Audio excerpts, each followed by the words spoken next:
네, 계속해서 말씀에 우리 삶을 비춰보는 시간이죠. 우리의 말과 행동을 주님께 맞춰가는 아름다운 주일의 시간입니다. 한낮의 큐티 이어가죠. 오늘은 광안중앙교회 김미숙 권사님 자리하셨습니다. 안녕하세요. 안녕하세요. 네, 어제도 뵙고 오늘도 뵙습니다. 네, 더 반가운 것 같아요. 네, 이 시간 권사님과 묵상하는 가운데 많은 은혜를 받기 때문에 또 들으시는 분들도 저도 물론이고요. 이 시간 권사님과 함께하는 시간 은혜 충만으로 기대함 가지고 있는 것 같습니다. 갑자기 부담이 싹 다가오네요. 부담을 드리려고 한 건 아닌데. 감사합니다. 네. 저희가 어제 누가복음 2장 21절에서 40절 말씀으로 묵상을 했었고요. 네. 오늘은 누가복음 2장 41절에서 52절 말씀 묵상을 할 텐데 이 시간에는 고신총회교육원에서 펴내는 월간 복 있는 사람 교재로 함께 나누고 있습니다. 인터넷 검색창에 복 있는 사람 찾아보시면 오늘의 말씀 본문 확인하실 수 있고요. 미리 말씀 읽고 묵상하신 뒤 점심때는 함께 생각과 마음을 나눠보는 시간으로 이 시간 활용해 보시면 좋을 것 같습니다. 오늘 본문 제가 먼저 읽어드리고 이어가겠습니다. 오늘은 예수님은 잘 알고 계십니다 라는 주제고요. 묵상할 말씀 누가복음 2장 41절에서 52절 말씀입니다.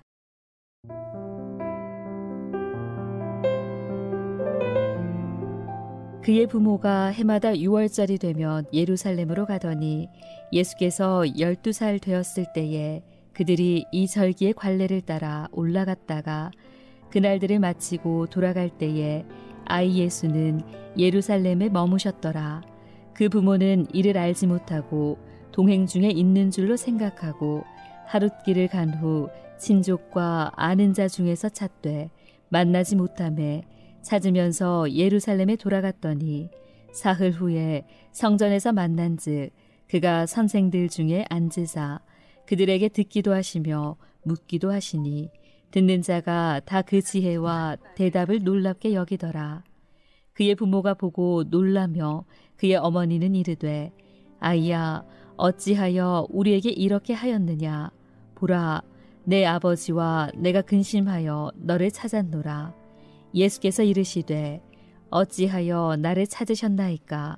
내가 내 아버지 집에 있어야 될 줄을 알지 못하셨나이까 하시니 그 부모가 그가 하신 말씀을 깨닫지 못하더라.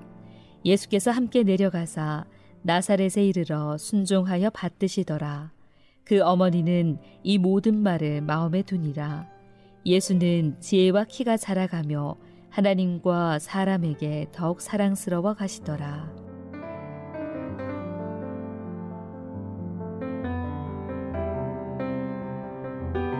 네, 권사님 오늘 말씀 어떻게 묵상하셨는지 나눠볼까요?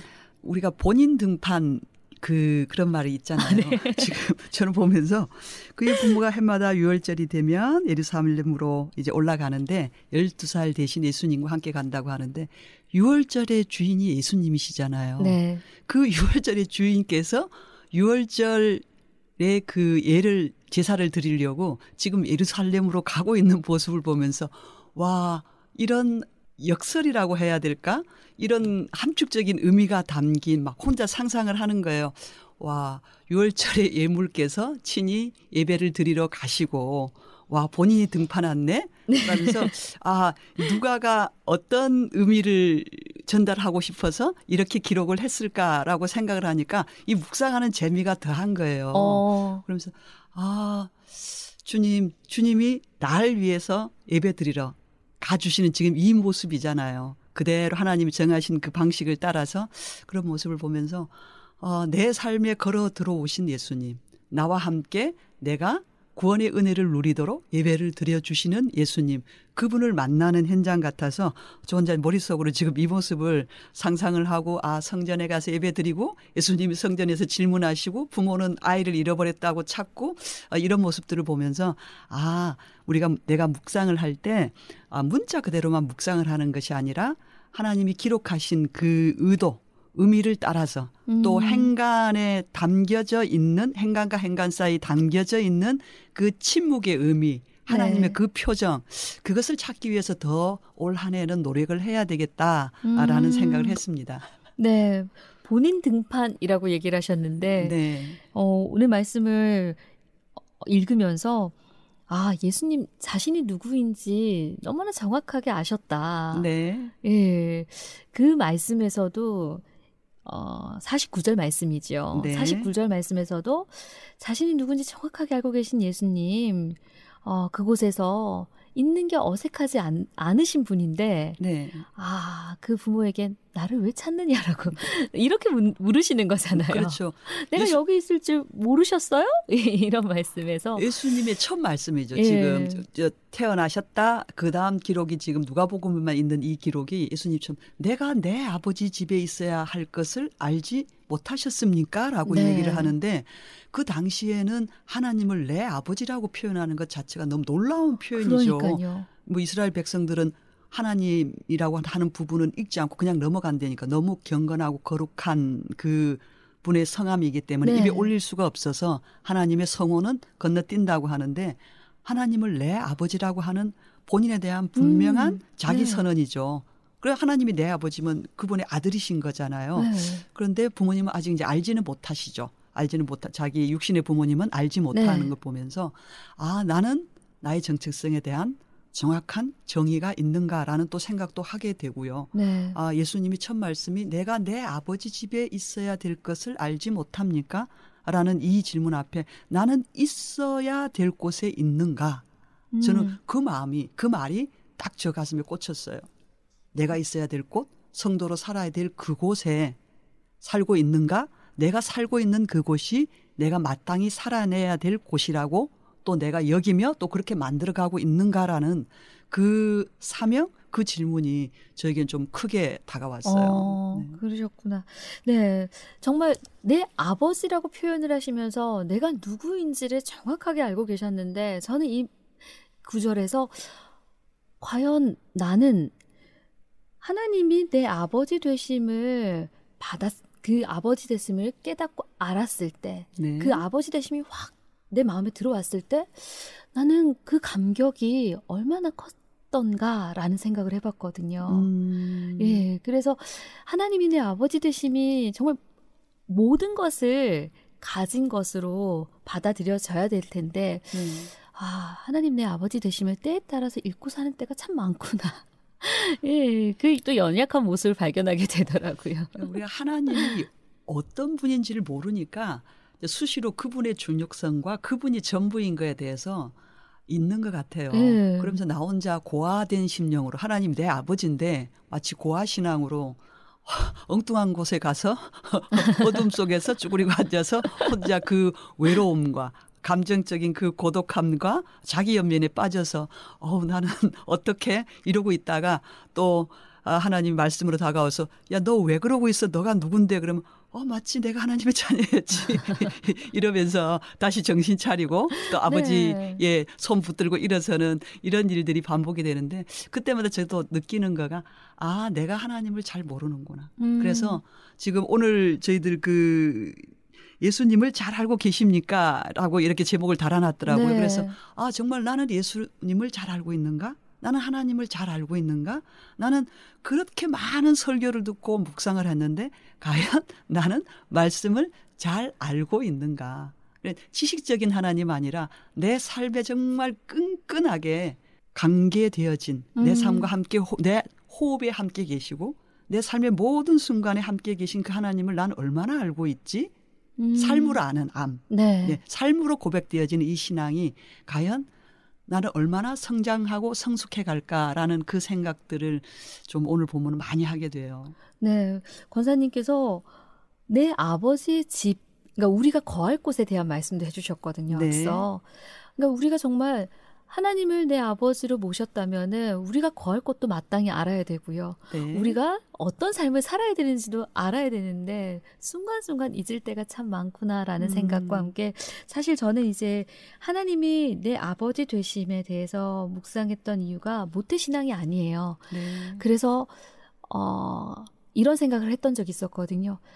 나도 모태신앙이었으면 이 하나님이 내 아버지 되심을 진작 알았더라면 얼마나 좋았을까.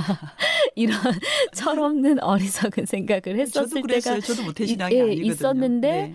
근데 그 하나님을 만나는 그 순간부터 삶이 바뀌었다는 것 자체가 엄청난 축복이고 말할 수 없는 감격이 될 수 있는 건데 그 감격이 좀 더 일찍 느꼈으면 이런 아쉬움이 남은 때가 있었거든요. 그게 은혜 네. 받은 사람의 특징이죠. 네. 내가 그 은혜가 얼마나 좋은지를 아니까, 그 은혜가 내 삶을 얼마나 사로잡은지를 아니까 그런 고백이 있지, 만약 그런 은혜가 없다 그러면 그 고백이 없을 것 같아요. 네. 그래서 저는 오늘 또 말씀 보면서 예수님이 마지막 끝절 52절 보면 네. 예수는 지혜와 키가 자라가며 하나님과 사랑 앞에 더욱 사랑스러워지시더라 이렇게 말씀하시잖아요. 네. 그러면서 이제 이 말씀의 그 중간에 이제 예수님이 그 일이 있고 나서 집에 가서 부모님께 순종하였더라 네. 이렇게 말씀이 돼 있어요. 그러니까 보이지 않는 감춰진 성장의 시간. 예수님이 공생의 30이라는 그 나이까지 다시 재등장을 하시기까지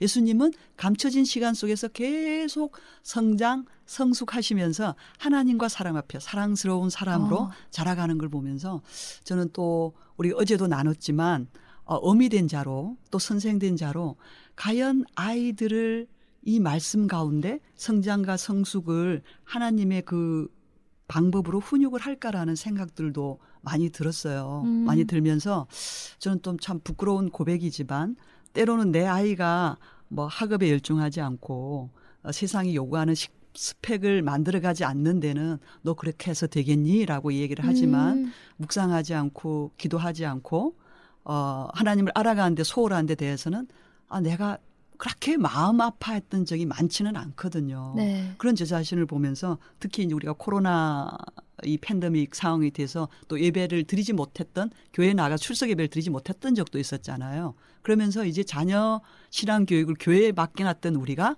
부모가 책임져야지는 그때를 지나면서 저는 오늘 말씀에 그 함축적인 의미가 있는 거예요. 과연 우리가 현장 예배를 드리거나 교회에 내 자녀의 신앙 교육을 맡기지 못하는 그때가 오면 가정에서 내가 내 품을 떠난 자녀가 자기의 하나님을 붙들고 살아가는 그 신앙인으로 내가 양육을 했을까?